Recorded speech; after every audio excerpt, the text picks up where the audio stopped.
ఎందరో మహానుభావులు అందరికీ వందనం. These lines are from Sri Tyagaraja's Pancharatna Kirtanas. They mean, I bow to countless noble and enlightened beings whose greatness inspires and guides us. As I begin this session with the blessings of my Guru, Mr. Rajaram here, and all the masters, Rameshji and all others in Beam Group, I salute all of you and I express my respects to all of you once again. And I'm grateful for your presence. Thank you so much. Namaste, namaste, namaste.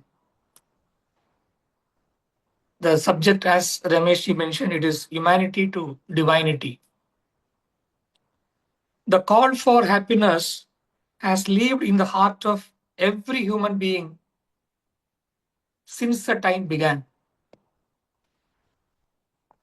Every person who has ever walked this earth, farmer or philosopher, king or carpenter, mother or monk, has been guided by a single quiet longing to be happy. Civilizations rise and fall, languages bloom and fade, but the search for joy remains unchanged. The Gita whispers of it, the Bible sings of it, the Upanishads thunder it, the Quran consoles it, the Dhammapada clarifies it. Happiness is the one prayer spoken in 1,000 tongues.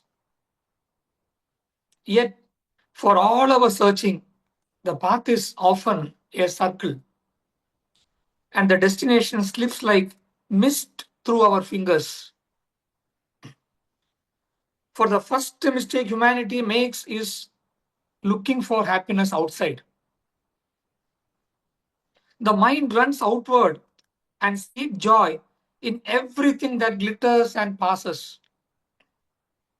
We chase objects, people, dreams, events, as though the next shining thing will finally end the ancient hunger. We whisper to ourselves, if I get this, I'll be happy. If they treat me well, I'll be peaceful. If my future becomes what I imagine, I'll be fulfilled. But life teaches otherwise. When our happiness rests on another's behavior, on market wins, on passing seasons, on fragile circumstances, then happiness becomes a prisoner of our forces outside our hands.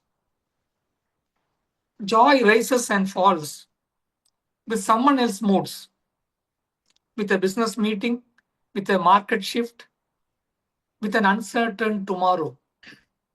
Samuel Johnson, the man who had gifted English dictionary, warned humanity long ago. He who seeks happiness outside himself will waste his life in fruitless search.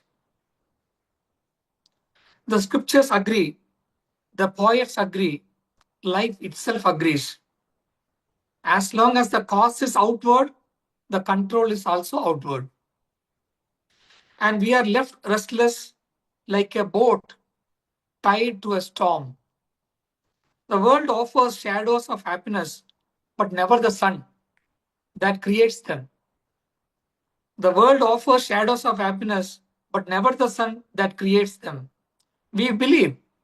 What we believe is more money means more peace, more fame, we may expect more fulfillment, more power, more security, but the world quietly reveals its own contradictions. The beloved Michael Jackson, whose voice touched continents, struggled with sleepless restlessness. Howard Hughes, wealthier than whole nations, died after of his own breath. He died afraid of his own breath. All of us would have heard about Howard Hughes, such a great millionaire, richest man. He was having wealth more than nations. Howard Hughes, wealthier than whole nations, died afraid of his own breath. Kings who commanded armies feared the mirror. Celebrities who ruled headlines felt alone in their palaces. Outer success may soften the bed, but it cannot soften the mind. It can make decorations in the room, but it cannot illuminate the heart. Inner peace can survive without comfort, but comfort cannot survive without inner peace. I repeat, inner peace can survive without comfort, but comfort cannot survive without inner peace. The human mind lives in a cycle of indulgence that promises freedom and gives nothing but dependence. Pleasure begins as a friend, becomes a habit, and ends as a master. The smoker, the chain smokers, no longer smokes for joy. He smokes because he cannot stop. The drinker no longer drinks for pleasure. He drinks because the mind demands it. The compulsive thinker does not think for clarity. He thinks because silence frightens him. Senior psychologists and spiritual leaders named this syndrome as indiscriminate indulgences. Indiscriminate indulgences because they don't want to smoke, but they couldn't stop. Since they could not stop, they continue. This is called syndrome of indiscriminate indulgences. It happens with relationship, it happens with work, where extravagance, when it is not at all required that much, if people are addicted to such a relationship or habits, they are falling into this indiscriminate indulgences. The Bhagavad Gita warns, from desire arises anger. From desire arises anger. From anger, delusions. Vedanta declares, what begins in pleasure ends in sorrow. Our own life stories may confirm it. Indulgences whispers, I will give you happiness. Indulgence may say, I will give you happiness, but it gives only dependence. And dependence is sorrow in disguise. And everything we depend upon, objects, price, habits, people, begins to shape the quality of our relationships. Attachment becomes need, need becomes burden, burden becomes resentment. Thus, the heart loses its natural light. The soul that stands firm like bamboo can bend with life without breaking in the storm. A traveler once watched a storm rage through a valley. Tall, strong trees snapped like dry sticks, but a grove of bamboo danced lightly untouched. Puzzled, he asked a monk, how does the bamboo survive when the mighty tree falls? The monk smiled because bamboo does not expect the sky to remain calm. Its strength comes from its roots, not from the weather. Wisdom is also like bamboo. It bends without fear, yields without losing its ground, and rises again without complaint. True security never comes from what surrounds us, only from what anchors us. As the Tao Ching says, be like water, soft, yet it can overcome stone. Vedanta echoes, grow roots, not attachments.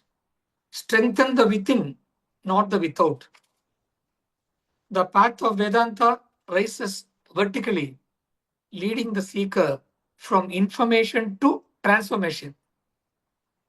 Vedanta, two words, Veda, Anta. Vedanta. My master is sitting here, Rajaram sir, he taught me this. Veda means knowledge, Anta means end, the ultimate.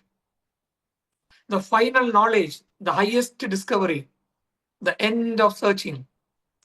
Science, art, business, technology, they expand horizontally, giving new forms to the world. Whereas Vedanta expands vertically, giving new depth to the self. It is not about collecting answers, it is about dissolving questioner. It is not about collecting answers, it is about dissolving the questioner. It does not give information, it gives freedom, liberation. Shankaracharya Swami wrote, "The self alone is real. The world is a passing show." The human being is three layered: body, mind, and intellect. The body, visible, fragile, temporary. A beautiful instrument is body, but not the musician. The mind, second part, the mind. It is like a child full of desires. A child full of desires, fears, moods, stories. It wants, worries. It has so much of demands. It wanders, it weeps, it laughs. Third is intellect. The intellect, the inner adult, the reasoning light, the discriminating flame that decides, guides, and chooses. When the mind rules the intellect, life becomes a storm. When the intellect guides the mind, life becomes a river. As Mahabharata says, the mind is the archer, the intellect is the bow. A weak intellect bows before emotions. A strong intellect leads them to clarity. Emotional chaos is the result of an unguided mind. Emotional maturity is a result of an educated intellect. The intellect grows brighter through the knowledge of reflection, self enquiry, study, and inner quietness. A restless mind must be guided by wise intellect. How? Through knowledge of reflection, knowledge of self enquiry, scripture studies, meditation, meditative awareness, observing oneself, understanding consequences, learning from silence. Shakespeare said, "There is nothing either good or bad, but thinking makes it so." Buddha taught, "Your mind is a battlefield, conquer it." Krishna declared, "The uncontrolled mind is your enemy. The controlled mind is your greatest friend." Marcus Aurelius, the philosopher, he was a king. He wrote, "You have power over your mind. Realize this, and you will find strength." Different voices, different eras, but all says one truth. Beneath body, mind, and intellects lives the luminous, unchanging, divine self, the soul, untouched by time, unshaken by circumstances, unscared by the world. The Upanishad describes it as Satyam Shivam Sundaram. Satyam means truth, Shivam means auspiciousness, Sundaram means beauty. Satyam Shivam Sundaram, truth, auspiciousness, beauty. Your true nature is not the body that ages, nor the mind that fluctuates, nor the intellect that makes mistakes. Your true nature is peace without cause, love without condition, compassion without effort, strength without fear, purity without stain, purity without stain, divinity without doubt. Most suffering comes from identifying with what changes and forgetting what does not. Rumi beautifully said, "You are not a drop in the ocean, you are the entire ocean in a drop." The Upanishads also would agree. The lotus blooms not because the water is pure, but because its nature is pure. A disciple once complained, "I'll be happy when life becomes peaceful, when spring returns, when my troubles end." The master smiled and took him to a lotus pond. The water was muddy, filled with fallen leaves, yet above it, all the lotus stood radiant. Look, said the master, the lotus does not wait for the pond to be perfect. Its spring is within. Its spring is within. Happiness is not a season outside. It is a season inside. It does not depend on conditions. It depends on awareness. Leonardo da Vinci wrote, the greatest deception is from our own opinions. The greatest deception is from our own opinions. Vedanta adds to it by saying, the mind creates a world it sees. Thus, happiness is not found, it is awakened. Happiness is not found, it is awakened. The enlightened divine souls leave from the self, not at all from the storm of the mind. Christ's words on the cross, forgive them, came from his self, not from the human frustration. Buddha's peace under the Bodhi tree, Mahavira's endurance, Krishna's smile on the battlefield, these were not miracles, but demonstrations of mastery over the inner world. Lao Tzu said, he who conquers others is strong, but he who conquers himself, he is mighty. The enlightened divine souls live from luminous center within, where nothing external can shake the peace. Inner growth is real independence. That is the inner heaven. There, the quiet freedom, and that is a state of true happiness. As your inner life grows, dependence decreases, reaction softens, clarity sharpens, peace deepens. Grow 50% inside, dependence drop 50%. Grow 75%, dependence drop 75%. This is real freedom. This is heaven on earth. Heaven is not a destination. It is a transformation, a state of consciousness, not a place on a map. As Sri Ramana Maharshi said, the world is nothing but your mind projected. Change the projector, the motive changes. I repeat this because Rajaram Shah, my guru, he likes Sri Ramana Maharshi's quote. Let me repeat once again. The world, Ramana Maharshi says, the world is nothing but your mind projected. Change the projector, the movie changes. The success has two wings, outer skill and inner stillness. Outer success is ability like skill, performance, wealth, recognition, etc.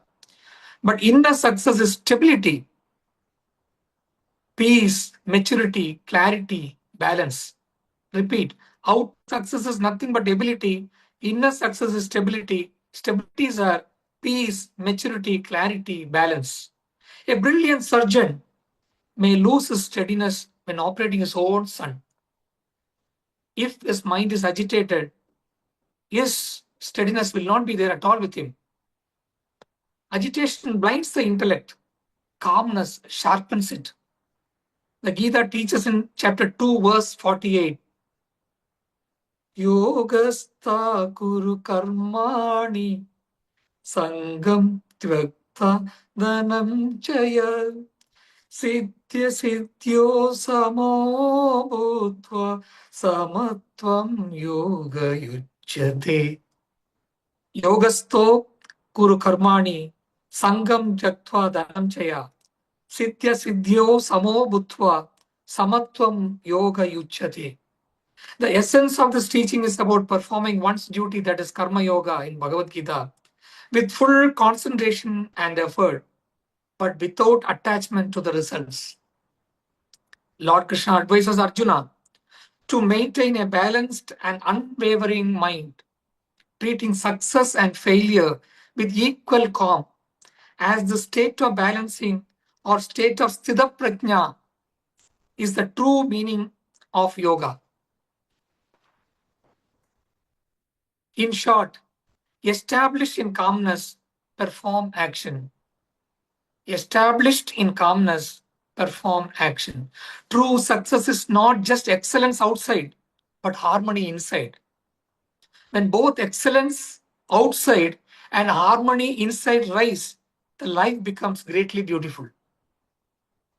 When both excellence outside and harmony inside rise, the life becomes greatly beautiful. The purpose of life is discovery of the divine self and the end of smallness. The ultimate truth is very simple. You are the self. You are the soul. You are the divine. The spark of God lives in you as your very nature. Peace, compassion, purity, strength, these are not qualities you borrow. These are your inheritance. These are your essence. These are your unclaimed treasures. When you know you are the divine soul, you stop shrinking into the small identity.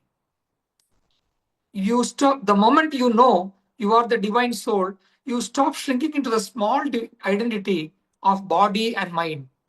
Once you know that you are the soul, your realization of wrongly realization, what you thought about you as body and mind, is no more. The body is born, the mind changes, the intellect grows, but the soul simply shines with its radiance. It is divine because it came from the divine. The soul is divine because it came from the divine. Thus, the journey of the life is thus the journey of life is this: from humanity to divinity. That is the caption of the speech. From humanity to divinity, from ignorance to illuminations, from surface to sources, from personality to purity, from form to essence. You are discovering the God who was always within you. You are discovering the God who was always within you. The final blessings of truth is just to know that you are not small, you are not limited, you are not incomplete. My dear masters, friends, you are far more than what you imagine. You are not the fear you carry. You are not the wounds you nurse. You are not the history you remember. You are the self. You are the soul. You are the divine, a spark of God in human form. A light walking through a temporary world of shadows. I repeat, you are the self, you are the soul, you are the divine. You are a spark of God in human form, a light walking through a temporary world of shadows.